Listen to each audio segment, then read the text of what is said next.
Camera opens on the narrator, sitting in a comfortable chair, ready to tell a story. Hey everyone, and welcome back to the channel. Today, I've got a story for you that's a real eye-opener. It's about a guy named Leo who learned the hard way that sometimes what you think will bring you closer to someone can actually push them further away into someone else's arms. So, let's set the scene. Leo and his wife Clara had been married for about 5 years. Like any couple, they had their ups and downs, but Leo thought their foundation was solid. He was a hard worker, a software developer, and he'd just landed a massive career-making project. The only catch, it required him to work from a different city for 6 months. It was a tough decision, but Clara was his biggest cheerleader. "Go for it, honey," she said. "It's an incredible opportunity. We can handle a little distance.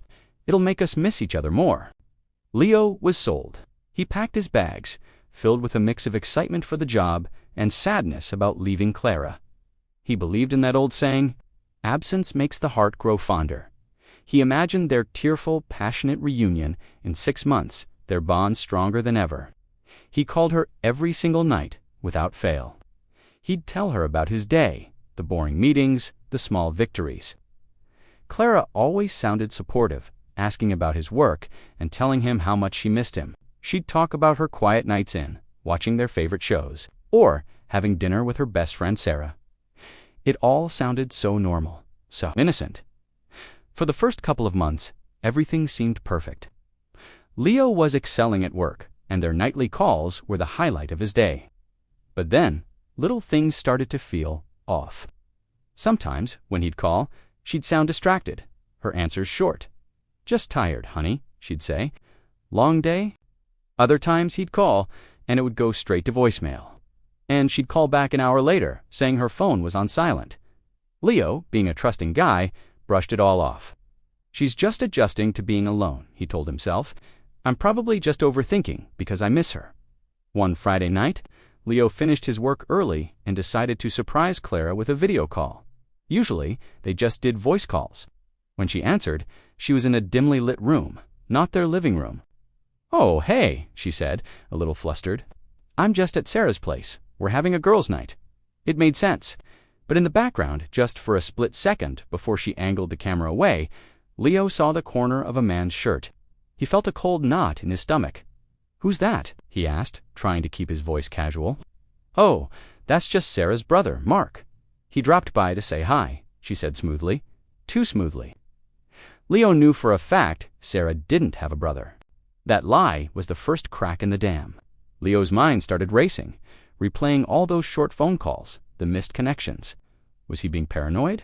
Or was his gut screaming at him for a reason? He couldn't focus on work anymore. The 6-month project suddenly felt like a prison sentence. He needed to know the truth. He decided to book a flight home for the upcoming weekend, telling Clara he had a surprise long weekend off from work. He wanted to see the look on her face, to see if it was relief or panic. Her reaction over the phone was lukewarm. "Oh, that's great, honey." A surprise, not exactly the joyful shriek he was hoping for. When Leo landed and took a cab to their apartment, his heart was pounding in his chest. He quietly unlocked the front door, his hands trembling slightly. He had this whole fantasy of her running into his arms, all his doubts melting away. But the apartment was silent. Her car was in the driveway, but she was nowhere to be found.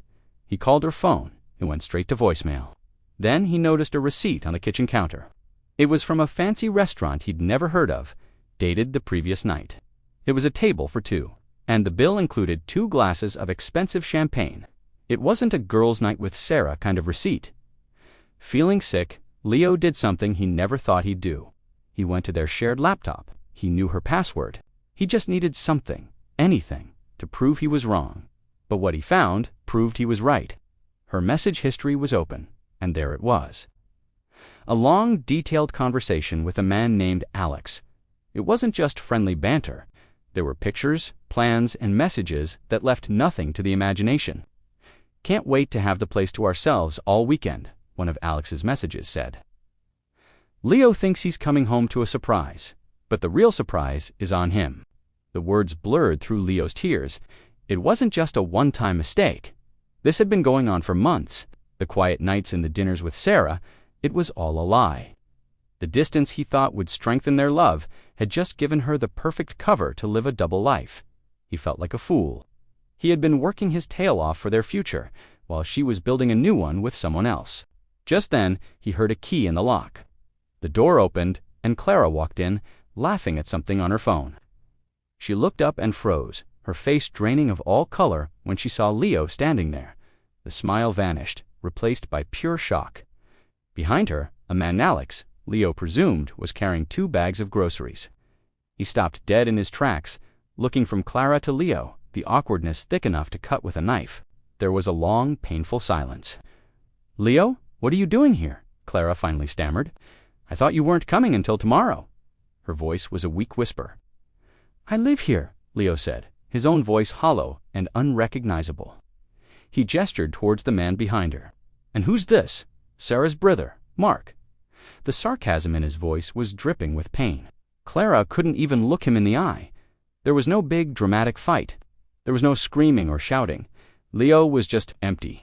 The man, Alex, mumbled an apology and quickly left, leaving the 2 of them alone in the ruins of their marriage. Clara tried to explain, to make excuses. She said she was lonely, that it just happened, but Leo wasn't listening. Every word was just static.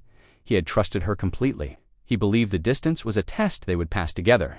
Instead, it was an opportunity she had seized without a second thought. Leo packed a small bag right then and there. He didn't know where he was going, just that he couldn't stay in that apartment for another second. As he walked out the door, he looked back at Clara, who was now sobbing on the floor. He didn't feel anger or even sadness anymore. He just felt nothing. He realized that absence doesn't make the heart grow fonder. Sometimes it just reveals who a person truly is when they think no one is watching.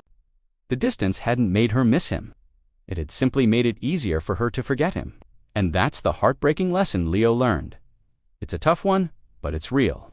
Trust is the most fragile thing in a relationship, and once it's broken, it's almost impossible to piece back together. Thanks so much for listening to this story today. It's a heavy one, I know. If you have any thoughts, please share them respectfully in the comments below. And if you found this story compelling, please hit that like button and subscribe for more content. It really helps the channel out. Stay safe, and I'll see you in the next video.